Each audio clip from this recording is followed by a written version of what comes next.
Wann in der Früh die Nacht gegen Tag den Kerzen zieht und wann der erste Sonnenstrahl die letzte Dämmerung da wird, dann mach ich auf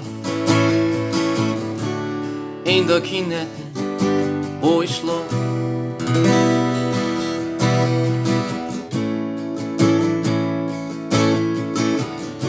Die Tschuschen kommen und ich muss mich schleichen, sonst zahn's mir an.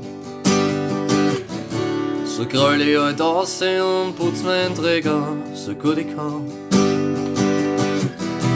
So steh ich auf in der Kinettn, wo ich schlaf. So steh ich auf.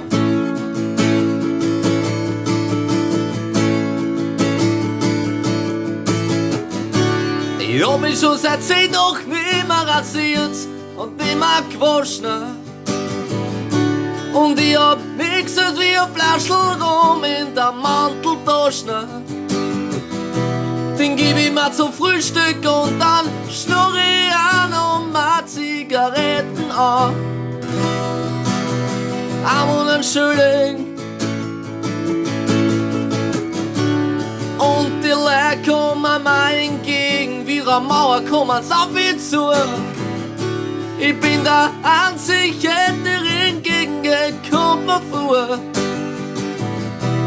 Aber er reißt mir zusammen und ich mach beim ersten Schritt die Augen zu.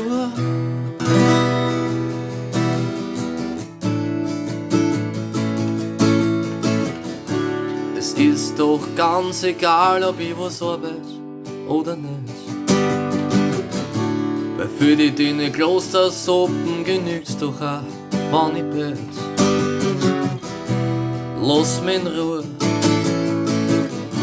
weil heute schütten's mein Kinettn zu. Lass mich in Ruhe.